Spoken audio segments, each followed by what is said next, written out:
ಪವಿತ್ರ ಕ್ಷೇತ್ರದಲ್ಲಿ ನಡೀತಾ ಇರತಕ್ಕಂತ ಈ ನೆನಪಿನ ಸಮಾರಂಭದ ದಿವ್ಯ ನೇತೃತ್ವವನ್ನು ವಹಿಸಿರುವಂತ ನಮ್ಮೆಲ್ಲರಿಗೂ ಅತ್ಯಂತ ಪ್ರೀತಿಯ ಗೌರವಾನ್ವಿತ ಪ್ರಥಮ ಜಗದ್ಗುರು ಶ್ರೀ ಬಸವಜಯ ಮೃತ್ಯುಂಜಯ ಮಹಾಸ್ವಾಮಿಗಳವರ ಪಾದಾರವಿಂದಕ್ಕೆ ನಮಸ್ಕರಿಸುತ್ತಾ ಈ ಸಮಾರಂಭದಲ್ಲಿ ದಿವ್ಯ ಸಾನ್ನಿಧ್ಯವನ್ನು ವಹಿಸಿರ್ತಕ್ಕಂಥ ಜಗದ್ಗುರು ಡಾಕ್ಟರ್ ತೋಂಟದ ಸಿದ್ಧಲಿಂಗ ಮಹಾಸ್ವಾಮಿಗಳವರೇ, ಡಾಕ್ಟರ್ ಮಹಂತ ಸ್ವಾಮಿಗಳವರೇ, ಶ್ರೀ ಸಿದ್ದರಾಮ ಸ್ವಾಮಿಗಳವರೇ ಮತ್ತು ವೇದಿಕೆಯ ಮೇಲೆ ಉಪಸ್ಥಿತರಿರ್ತಕ್ಕಂಥ ಎಲ್ಲ ಪರಮಪೂಜ್ಯ ಸ್ವಾಮೀಜಿಗಳವರ ಪಾದಾರವಿಂದಕ್ಕೆ ನಮಸ್ಕಾರ ಮಾಡಿ, ಇದೇ ಸಂದರ್ಭದಲ್ಲಿ ಇಲ್ಲಿ ಉಪಸ್ಥಿತರಿರ್ತಕ್ಕಂಥ ಹರಗುರು ಚರಮೂರ್ತಿಗಳವರ ಪಾದಾರವಿಂದಕ್ಕೆ ನಮಸ್ಕಾರ ಮಾಡಿ, ಈ ಸಮಾರಂಭದಲ್ಲಿ ಶ್ರೀಪೀಠದ ಶಿಲಾನ್ಯಾಸವನ್ನ ಮಾಡಿ ತಮ್ಮನ್ನೆಲ್ಲರನ್ನೂ ಕೂಡ ಉದ್ದೇಶಿಸಿ ಮಾತನಾಡಿ ಈಗ ತಾನೇ ನಿರ್ಗಮಿಸಿದಂತ ಈ ನಾಡಿನ ಮುಖ್ಯಮಂತ್ರಿಗಳಾದ ಸನ್ಮಾನ್ಯ ಶ್ರೀ ಬಿ.ಎಸ್. ಯಡಿಯೂರಪ್ಪನವರೇ,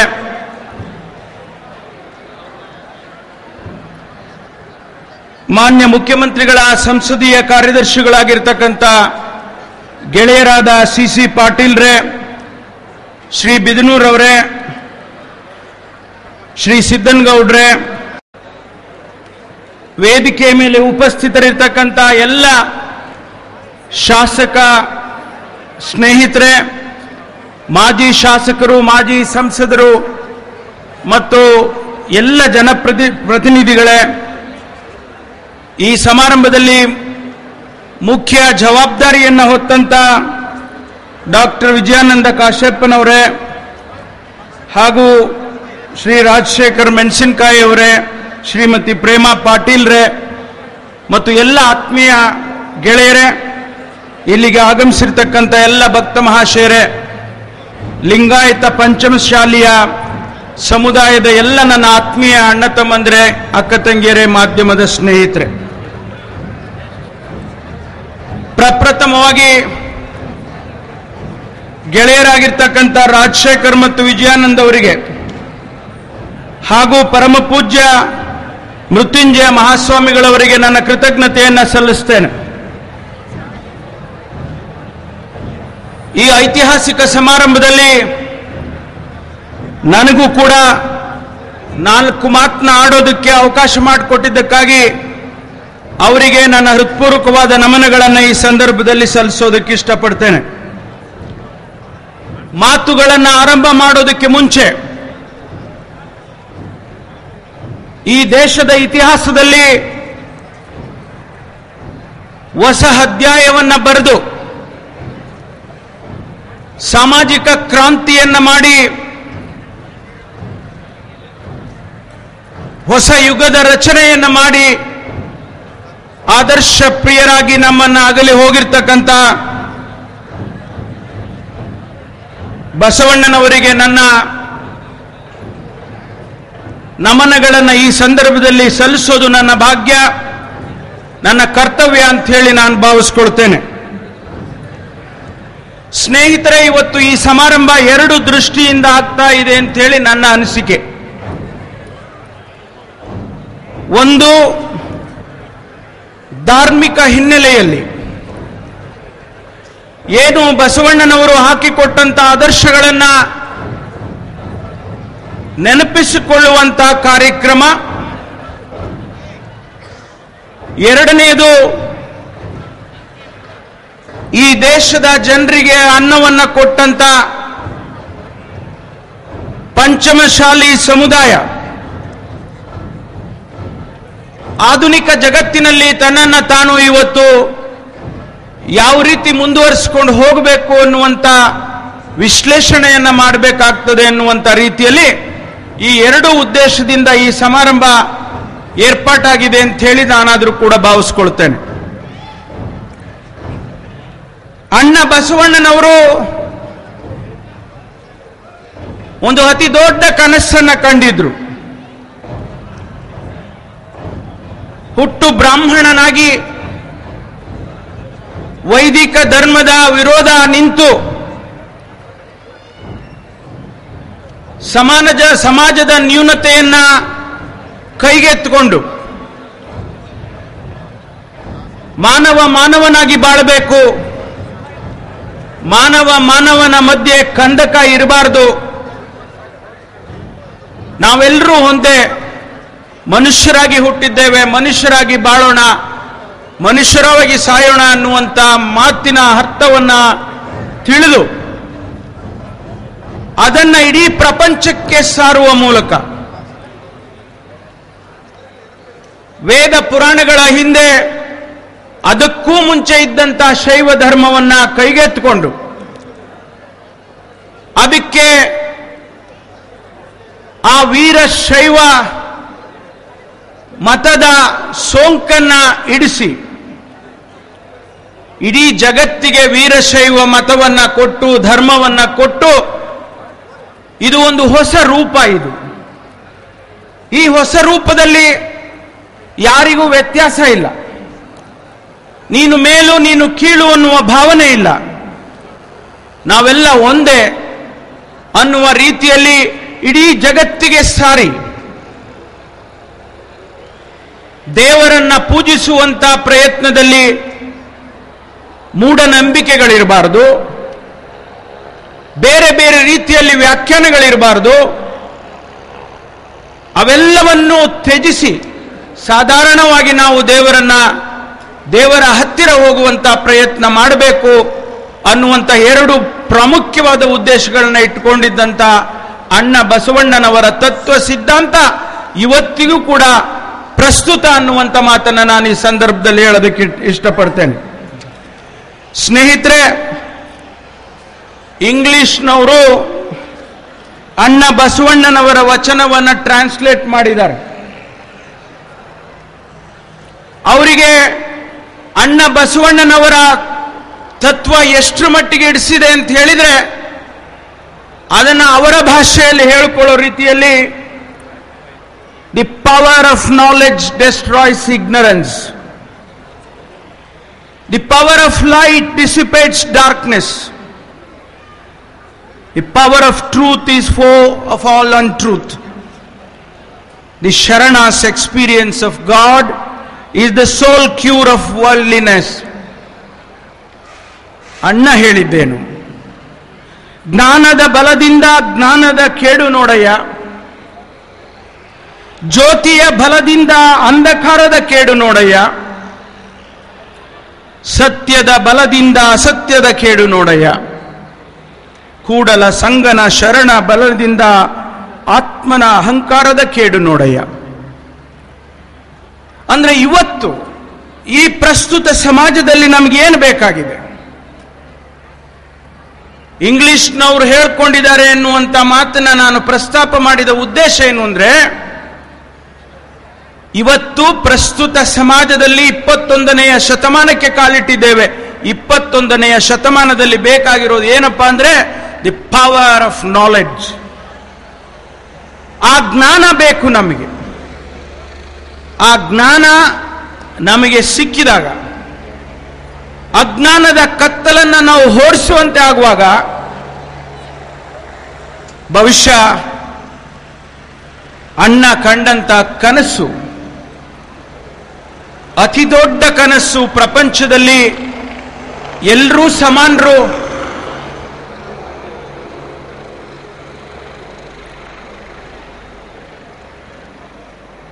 ಎಲ್ಲರಿಗೂ ಕೂಡ ಸರಿಸಮನಾಗಿ ಬಾಳೋದಕ್ಕೆ ಈ ಪ್ರಪಂಚದಲ್ಲಿ ಅವಕಾಶ ಇದೆ, ಸಮಾಜದಲ್ಲಿ ಅವಕಾಶ ಇದೆ ಅನ್ನುವ ವಿಷಯಕ್ಕೆ ಅರ್ಥ ಬರ್ತದೆ. ಯಾವತ್ತು ನಮ್ಮ ಅಜ್ಞಾನ ಹೋಗ್ತದೆ, ಜ್ಞಾನ ಬರ್ತದೆ, ನಾವು ಬುದ್ಧಿವಂತರಾಗ್ತೀವಿ, ಯೋಚನೆ ಮಾಡುವಷ್ಟು ಶಕ್ತಿ ಬರ್ತದೆ.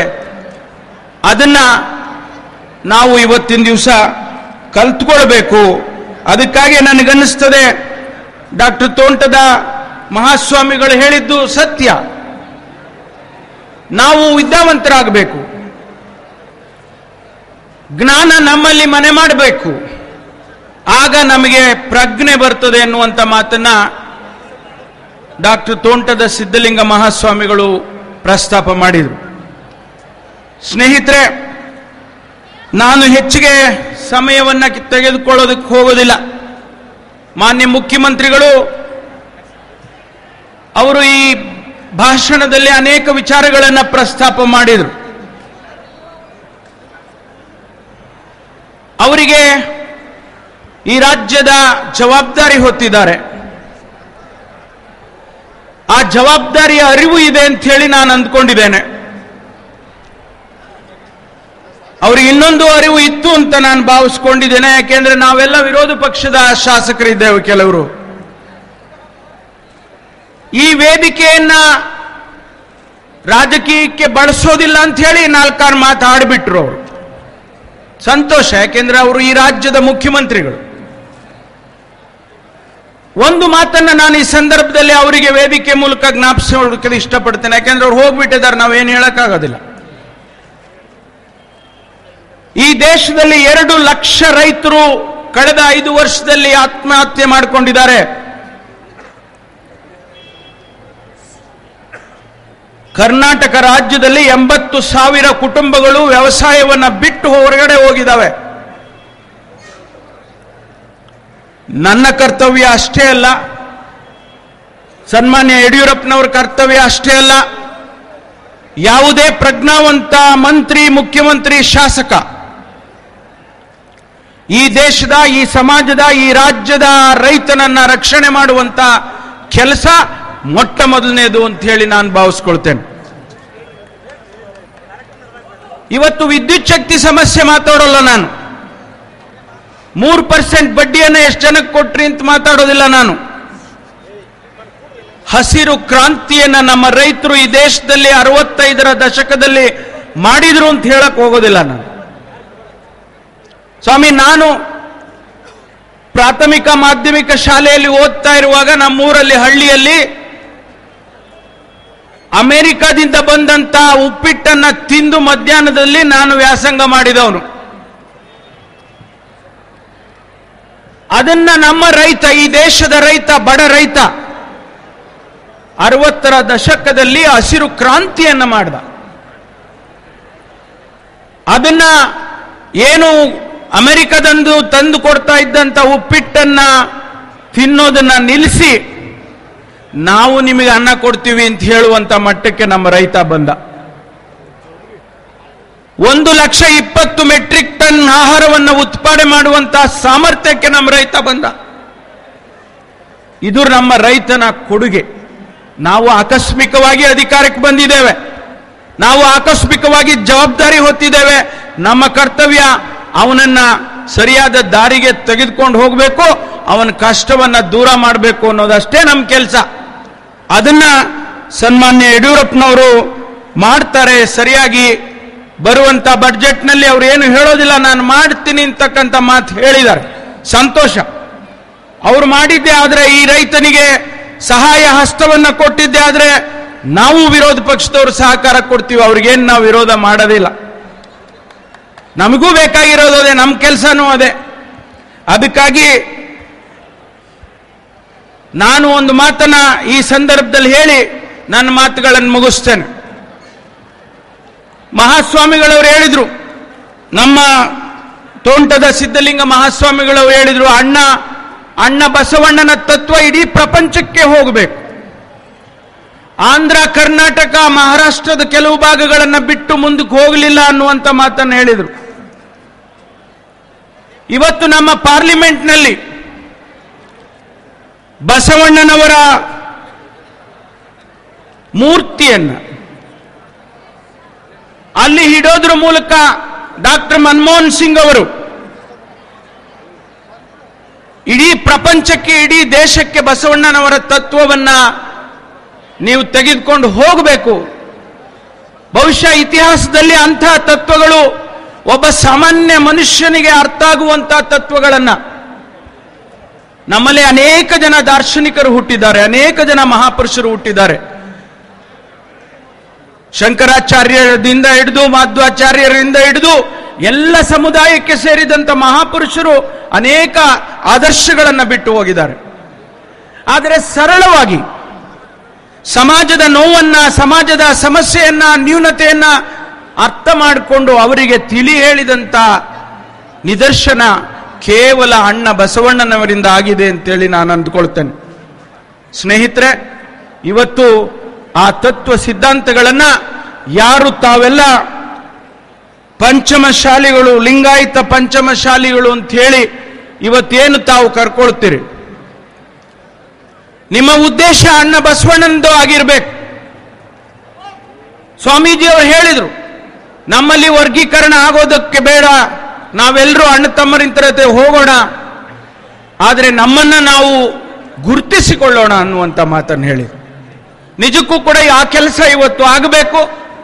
ಮುಂದಿನ ದಿನದಲ್ಲಿ ಏನು ಯುವ ಪೀಳಿಗೆ ಇದೆ, ಮಾನ್ಯ ಗೆಳೆಯರಾಗಿರ್ತಕ್ಕಂಥ ವಿಜಯಾನಂದ್ ಇರ್ಬೋದು, ಗೆಳೆಯರಾಗಿರ್ತಕ್ಕಂಥ ರಾಜಶೇಖರ್ ಇರ್ಬೋದು, ಮತ್ತು ಇನ್ನೂ ಅನೇಕ ಯುವಕ ಸ್ನೇಹಿತರು ಈ ಸಮುದಾಯದಿಂದ ಮುಂದಿನ ದಿನದಲ್ಲಿ ಅವರು ಬಹುಶಃ ರಾಜಕೀಯದಲ್ಲಿ ಅಷ್ಟೇ ಅವರಿಗೆ ಯಶಸ್ಸಾಗಲಿ ಅಂತ ನಾನು ಹೇಳೋದಿಲ್ಲ, ಆದರೆ ಮುಂದಿನ ಭವಿಷ್ಯದ ದಿನಗಳಲ್ಲಿ ಈ ಸಮಾಜವನ್ನ ಕಟ್ಟುವಲ್ಲಿ, ಈ ಸಮಾಜದಿಂದ ಇನ್ನಷ್ಟು ಹೆಚ್ಚು ಕೊಡುಗೆ ಈ ದೇಶಕ್ಕೆ ಆಗುವಲ್ಲಿ ಅವರೆಲ್ಲರೂ ಯಶಸ್ಸನ್ನ ಕಾಣಲಿ ಅಂತ ಹೇಳಿ ಈ ಸಂದರ್ಭದಲ್ಲಿ ನಾನು ಹೇಳಿ, ಮತ್ತೊಂದು ಬಾರಿ ತಮ್ಮೆಲ್ಲರಿಗೂ ನನ್ನ ಹೃತ್ಪೂರ್ವಕವಾದ ನಮಸ್ಕಾರಗಳನ್ನ, ಮಹಾಸ್ವಾಮಿಗಳವರಿಗೆ, ಇಲ್ಲಿ ನೆರೆದಿರ್ತಕ್ಕಂಥ ಎಲ್ಲ ಪರಮ ಪೂಜ್ಯ ಗುರುಗಳಿಗೆ ನನ್ನ ನಮಸ್ಕಾರಗಳನ್ನು ಸಲ್ಲಿಸಿ ನನ್ನ ಮಾತು ಮುಗಿಸ್ತೇನೆ. ಎಲ್ಲರಿಗೂ ನಮಸ್ಕಾರ. ಬಹಳ ಸೊಗಸಾಗಿ ಬಸವಣ್ಣನವರ ತತ್ವಗಳು ಎಲ್ಲೆಲ್ಲಿ ಇವಾಗ ಉಪಯೋಗವಾಗ್ತಿದೆ ಅಂತ ಬಹಳ ಸೊಗಸಾಗಿ ತಿಳಿಸ್ಕೊಟ್ರು ಶ್ರೀಯುತ ಪರಮೇಶ್ವರ್ ಅವರು. ಅವರಿಗೆ ಶ್ರೀಪೀಠದ ವತಿಯಿಂದ ಈ ಗೌರವ ಸಮರ್ಪಣೆ.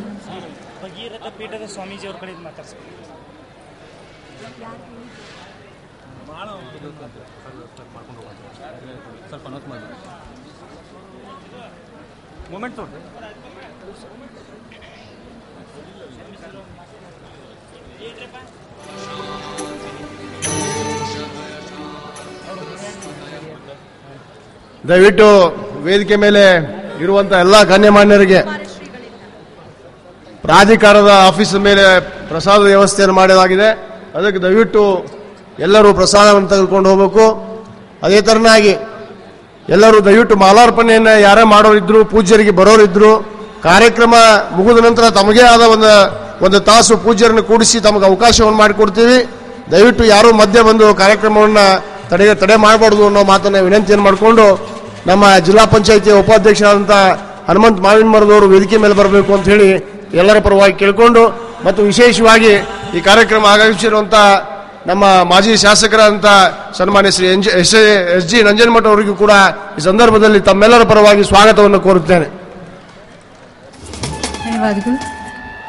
ಈಗ ಉಪಾರ ಶ್ರೀಗಳಿಂದ ಆಶೀರ್ವಚನ.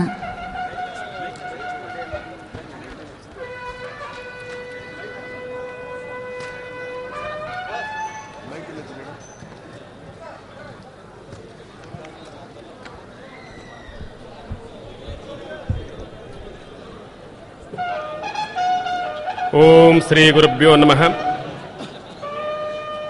ಬಸವಾದಿ ಶಿವಶರಣರನ್ನು, ಜಗತ್ತಿನ ಎಲ್ಲ ದಾರ್ಶನಿಕರನ್ನು, ಸಂತರನ್ನು, ಮಹಾತ್ಮರನ್ನು ಹೃದಯ ಮಂದಿರದಲ್ಲಿ ಸ್ಮರಿಸಿಕೊಳ್ಳುತ್ತಾ, ಇವತ್ತಿನ ಲಿಂಗಾಯತ ಪಂಚಮಸಾಲಿ ಪ್ರಥಮ ಜಗದ್ಗುರು ಮಹಾಪೀಠದ ಅಡಿಗಲ್ಲು ಸಮಾರಂಭದ ದಿವ್ಯ ನೇತೃತ್ವವನ್ನು ವಹಿಸಿ ನಿಮ್ಮೆಲ್ಲರಿಗೂ ಆಶೀರ್ವಾದವನ್ನು ಮಾಡ್ತಾ ಇರುವಂತಹ ಪರಮ ಪೂಜ್ಯ ಜಯಮೃತ್ಯುಂಜಯ ಮಹಾಸ್ವಾಮೀಜಿಯವರಲ್ಲಿ ವಂದಿಸಿ, ವೇದಿಕೆಯ ಮೇಲಿರುವಂತಹ ಎಲ್ಲ ಪೂಜ್ಯರಲ್ಲಿ ವಂದಿಸಿ, ಎಲ್ಲ ಗಣ್ಯರೇ, ಎಲ್ಲ ಶರಣೆಯರೇ, ಈಗಾಗಲೇ ತುಂಬ ಸಮಯ ಆಗಿದೆ. ನೀವೆಲ್ಲರೂ ಸಹ ಸಂಭ್ರಮ ಸಡಗರದೊಂದಿಗೆ ಭಕ್ತಿಯಿಂದ ಈ ಸಮಾರಂಭದಲ್ಲಿ ಭಾಗವಹಿಸಿ ಪೂಜ್ಯರ ಗಣ್ಯರ ಮಾತುಗಳನ್ನು ಕೇಳಿದಿರಿ. ಹಾಗೆಯೇ ಬಹಳಷ್ಟು ಜನರಿಗೆ ಹೊಟ್ಟೆಯ ಹಸಿವನ್ನು ತೀರಿಸಿಕೊಳ್ಳಿಕ್ಕಾಗಿ ಹೋಗಿದ್ದಾರೆ. ಇನ್ನು ನೀವೆಲ್ಲರೂ ಸಹ ನೆತ್ತಿಯ ಹಸಿವು ಇರುವವರು ನೀವೆಲ್ಲರೂ ಇಲ್ಲಿ ಕಾದು ಕುಳಿತುಕೊಂಡಿದ್ದೀರಿ. ಎಲ್ಲ ಪೂಜ್ಯರ ಆಶೀರ್ವಾದವನ್ನು ಪಡೀಲಿಕ್ಕಾಗಿ